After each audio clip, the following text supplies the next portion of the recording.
Yellow, yellow, yellow.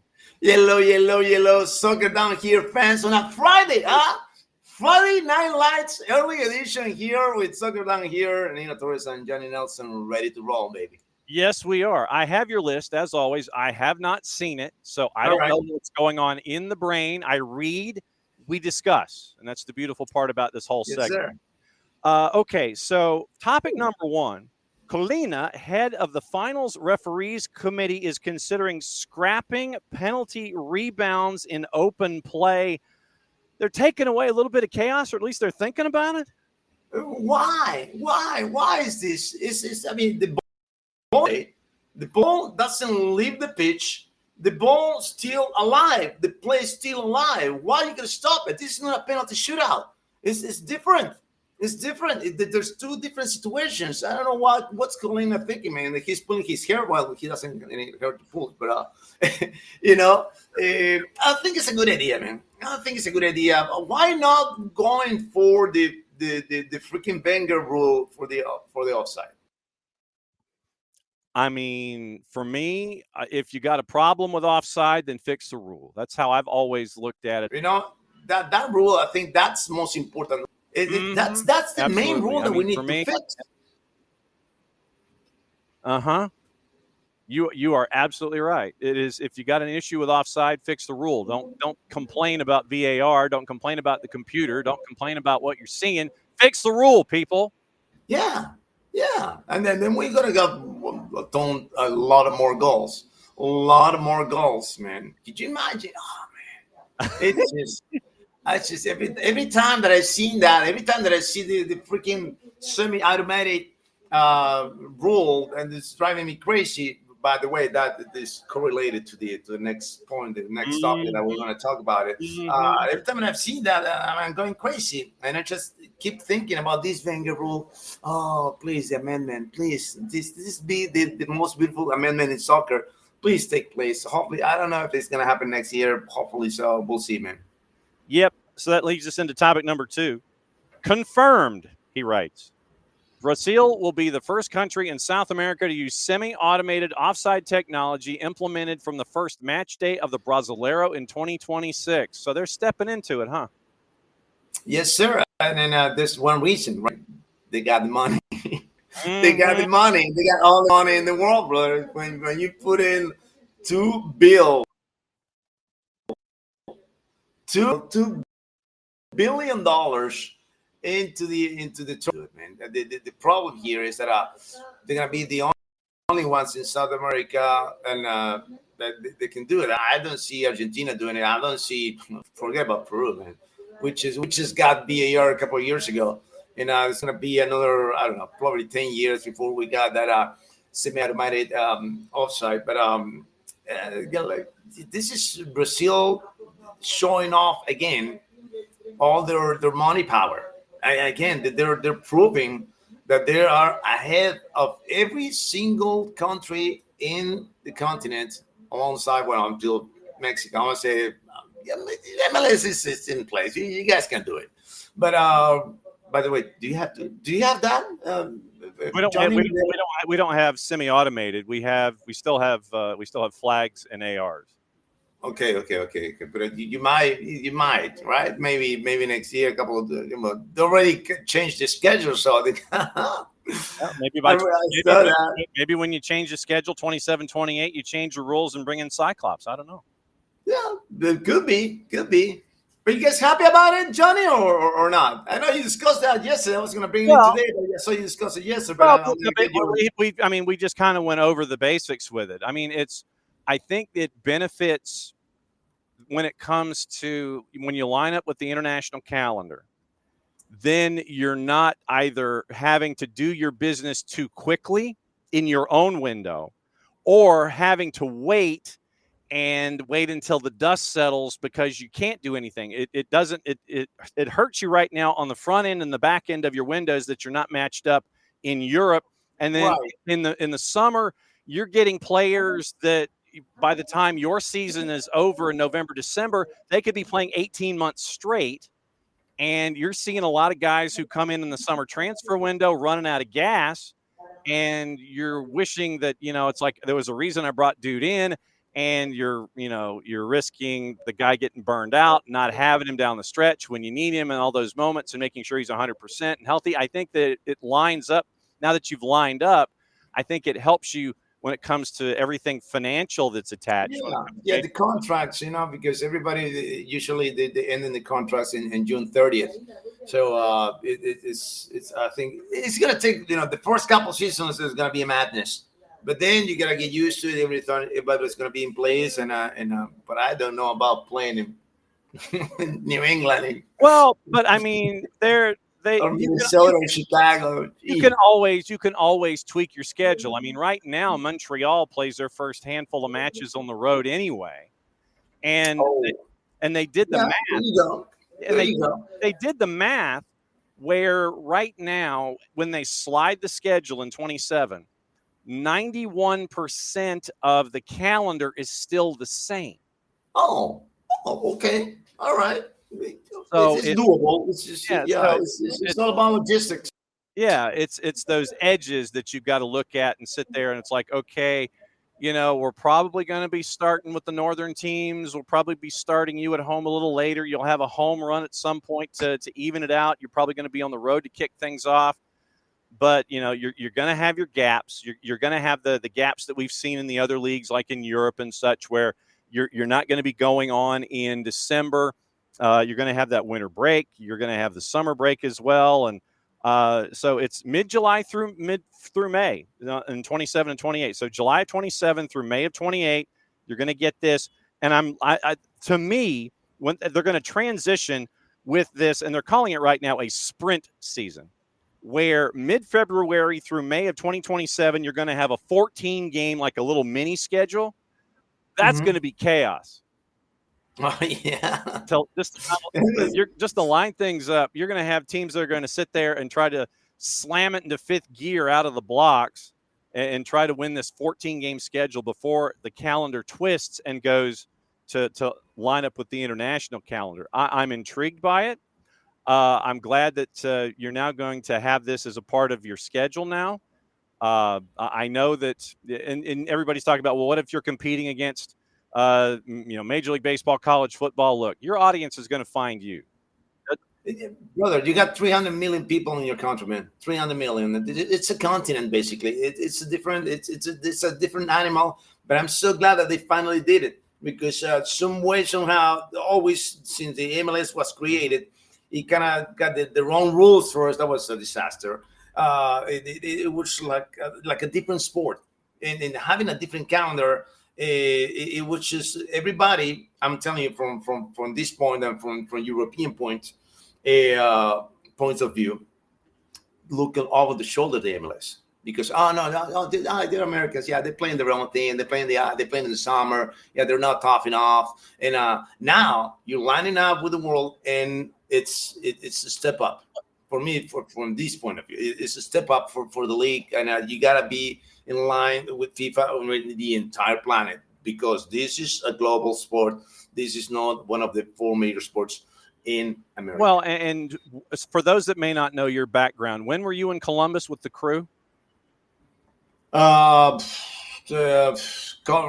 the crew since 2010 to 2016. Okay, so you knew early on when Major League Soccer was 15 years old, basically, that it was about venues and availability most of the time. It wasn't where you had all of these franchises today. It's not like it is with you back home, where you've had your stadium, you've had it forever. You can go there. You're in control of all the revenue. You can control all the dates. I mean, Crew played at the Horseshoe at points. They played before it was Jesse Owens. Yeah, so you're playing there, and before you could create historic Crew, you're playing in Columbus on Ohio State University's pitch. That's not a venue you control. You're basically paying Ohio State University. Until you built your own barn, you're at the mercy of everybody else. And now that you have all of the teams in Major League Soccer, I think for the most part, they're in charge of their own barns. They can do whatever they want to do now. And now that everybody's there, you can get in line with everybody else. and not worry about, oh crap, I'm having to go up against a rock concert from the the Songs of the 80s tour that is taking over the horseshoe, and I can't have a venue on a Saturday night. Yeah, yeah.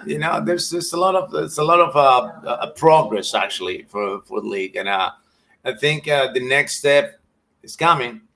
Relegation and promotion is Well, coming. the USL is looking at that, but for Major League Soccer, they'd have to make the decision to go to 40. Yeah, but it's not gonna be now, but I'm telling you, it's coming. It's coming. That will come. That's something that is not in the sports culture in America, because there's no other sport has relegation or promotion in America. So, but this is different too. Soccer is different. Mm-hmm. Soccer is different. All right. I'm trying to count really quickly how many teams don't have, or at least they have their own stadium, but they are working on something else. NYC doesn't have their own, but they're building it. Charlotte on Purpose is playing where the American football team plays.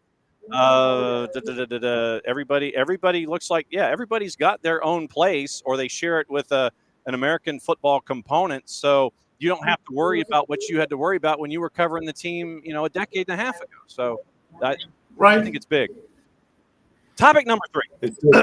back on the list. Here we go. Sorry. On their 60th anniversary, will the Three Lions bring it home? Harry, I'm talking to you. I think the answer is no, but go ahead.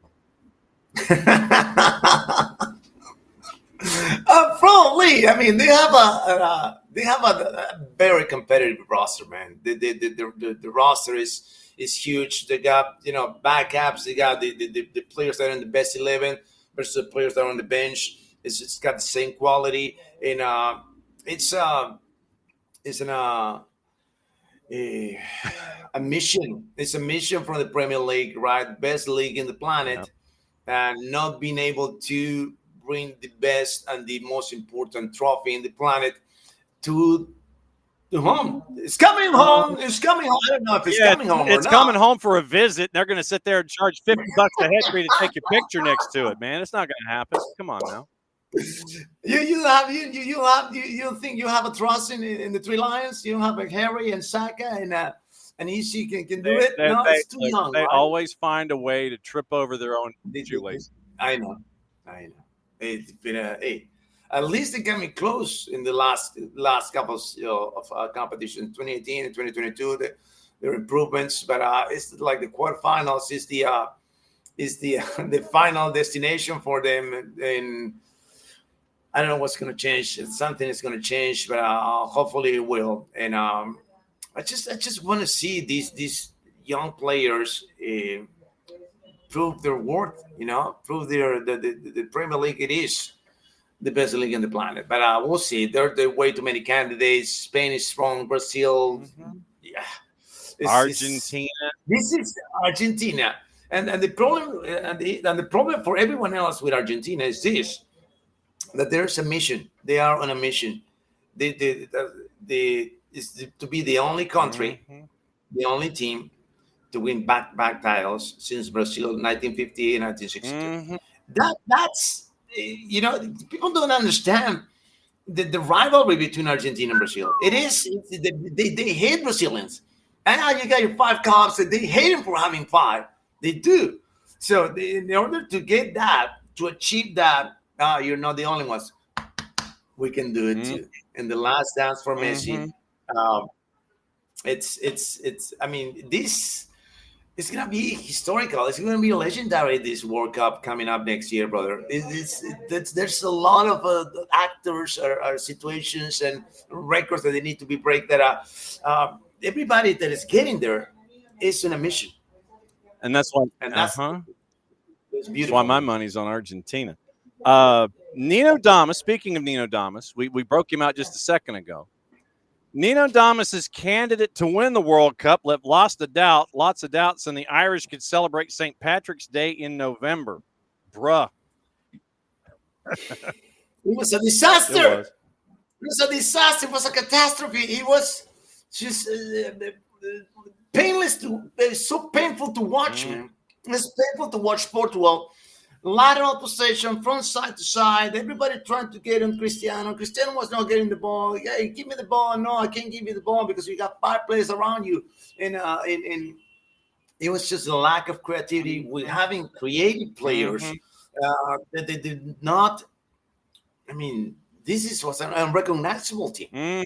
Unrecognizable, and the red card too, So was this guy's connected or something? What happened with the elbows, man? So Messi throwing elbows in MLS, Cristiano throwing elbows in the European qualifiers. What's going on? They're tired. They just look. You will not see that from them 10 years CR40 and those elbows of his, and then doing the signals to the ref. That don't play.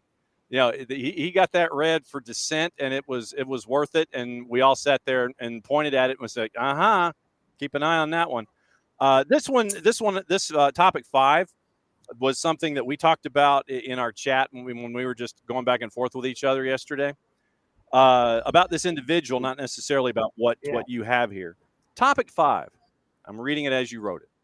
The secret whiny side of Gennaro Gattuso when it comes to World Cup qualifiers. I will say this, and this was a point that was made in our chat. You take Gattuso and that squad that he's in charge of right now, you take him to La Paz, he ain't making it. It's going to be an ugly scene if they go to Bolivia, or he could not survive CONMEBOL with that squad. You go on a tour, you're in trouble. You brother, you won't survive one game. You won't survive one game. You will be, complaining, and the police will shut you down. The police in Brazil will shut you down. You go to Chile, they're gonna put the National Army chants on your locker room, and nothing that you can do about it. And it's why do we have 6.5 spots? Because we are the toughest conference in the planet. That's why. This is why. It is this. I don't know if it's the most competitive. I think it's the most competitive. It should be the most competitive. Yeah, it is. I want to say that. And on the other side, Gattuso, I'm sorry, brother, but this is the 3rd straight qualifier that Italy goes into the playoffs. All right. So, what about you looking what Italy is doing wrong to not qualify? We're talking about 4-time World Cup champions here. 4 times. But you're not, and this is something that is systemic. Our buddy, our part of our family, Nick Alifi, who is the resident Serie A guy, and when it comes to the Italian national team, he's like, look, they don't let the younger players come up through the system, spend their time with the national team. So you have those young players coming through. They get their time, they stay, they get a couple of cycles and move on. It literally is sitting there and it's like, oh, veteran, we'll bring you in. Oh, veteran, we'll bring you in. And you crash out instead of having faith in those younger players that you develop, and you play in your own domestic league, but you don't put them on the national team, and you see what happens. There's South Americans or something. We're talking about Peru here, or what is going on? Oh, no, we're talking about Italy. Yeah, we got the same issues, brother. Same issues here in South America. We're doing why? I thought that was just like a problem that we have only here, but apparently Italy has the same problem. So as long as you keep doing that, you're not gonna get anything done. You're not gonna achieve anything, and you're gonna keep, Italy. Italy is a superpower, man. It's one of the elite teams in the history of the game, and they're falling behind. They're falling behind, and then they're not doing anything about it. They're not doing anything about it. That's the biggest problem, because Germany. Oh, Germany! I don't know about Germany now. They just got predictions that they're not gonna pass from the group stage. They're gonna stay in the group stage again. And I don't know who you're going to let be in net when Manuel Neuer decides he's going to hang it up, and it's going to be one of those crash decisions. It's like, who are we going to put in there now? Instead of developing someone to be ready when Neuer retires from international play. It literally is like, we're going to max out all of our guys. and then we'll figure it out, because they don't want the development stage of it all. It's like, we'll do great, and then we'll crash, and then we'll be like, well, what happened? That's the way. I mean, we saw it with the women's national team here in the United States. I think you waited too long for the U.S. women's national team before you started integrating the younger players, because the world caught up with you in women's soccer. Oh, big time. It was because you didn't let things develop, so you'd have that easy transition. It's not happening in Italy. It's not happening in Peru. And so, Gattuso, this is what you got into, my friend. And so that is not anything new out of Italy. It's just now that Gattuso is in front of it. Sometimes it may be good, sometimes it may be bleep. Alianza Lima and their army of haters won't stop creating conspiracy theories. Looks like they won't ever recover from Universitario's three-peat. Where are you at here, man? It is crazy. Since Universitario won the three-peat, since that day, it's just everybody's on a mission all across the board on social media, Facebook, Twitter, everywhere. And all the Alianza Lima fans are, unleashing. And I mean, John, it's just ridiculous the number of stories or delusional thoughts that they're putting in. Okay, and the latest one was the most. How do I put this, man? I don't know. Anyway, so the Peruvian national coach, which is an interim coach, by the way, we play Russia, right? We play Russia in it was 1-1 in St. Petersburg, and in the press conference he said this, which is the most natural thing to say from national team players. They got here. This is the best place to showcase their talents.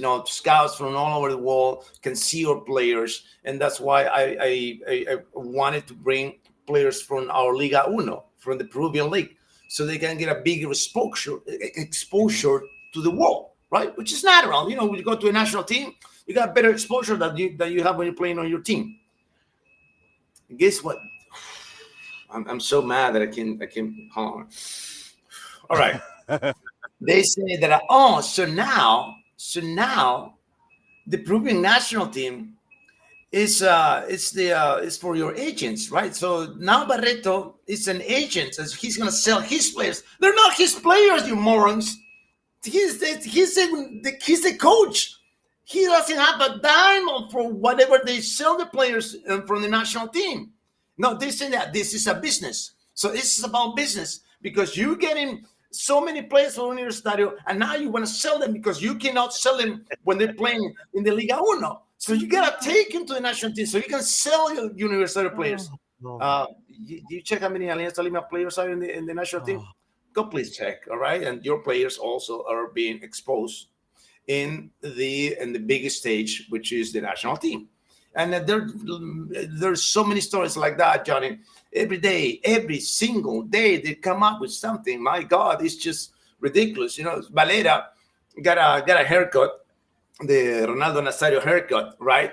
Because it was a bet, right? I'm one of the guys in the club, right? If we win the championship, I'm gonna cut my hair like Ronaldo in 2002. Okay, yeah, it was fun. Yeah, how dare you? How dare you compare to Ronaldo? You're nothing to Ronaldo Nazario. What do you think about that? What do you think you are? Who do you think you are? You're delusional. You're a loser. You're blah, blah, blah. Boom, boom, boom. The hate is coming from everywhere. Guys, it's a bet. It's nothing. All right? It's so good. Don't worry about that. Anyway. Wow. So it's crazy. Wow. Man. It's crazy. All right. Yeah. So what are you calling this weekend over on GOLTV? It's the only one game and one game only. It's the Peñarol versus Liverpool. Is the playoff, because in Uruguay they got this crazy system, right? No, South America with a crazy system. What? Yeah. Just listen to this, right? So Nacional didn't win a single tournament. They did not win the Apertura. Did not win the Intermedio. Did not win the Clausura. Like who's waiting on the couch before Liverpool and Peñarol, massacre each other. Oh my God. Yes, they got into the final spot because they got the most points in the annual table. So they didn't win any of the three tournaments, but they got the most points throughout the year. So that's why they're gonna play the finals. And Peñarol, who won the Clausura, won the Intermedio, and Liverpool, who won the Apertura, they're gonna play against each other, you know, to play against Nacional, who didn't win a single trophy this year. There was a word in there that you were about to put, and that is going to be on Sunday at 4. And right now, Peñarol heavy favorite on the road at a -115. Liverpool a +298. Your 90-minute draw is a +236. So that is where things stand. I cannot thank you enough for pushing back a day because of the Tata Martino press conference that we were all at yesterday and talked about yesterday afternoon. We'll be back at it again, please, in 6 days' time, back to your normal Thursday slot, and we'll continue to rock and roll. What else is going on with you this weekend? Nothing, man. Just chilling, you know. Wow. Yeah. It's an easy weekend for me. Take it. Yeah, I'm gonna take it. But sometimes, you know, you can hear my my pipes like, you know. So at this time of the year, when weekends like this come up, I'm like, I'll take that early spring and run. We love you very much, and we'll catch up with you in 6 days' time. It's always great to see you, my friend.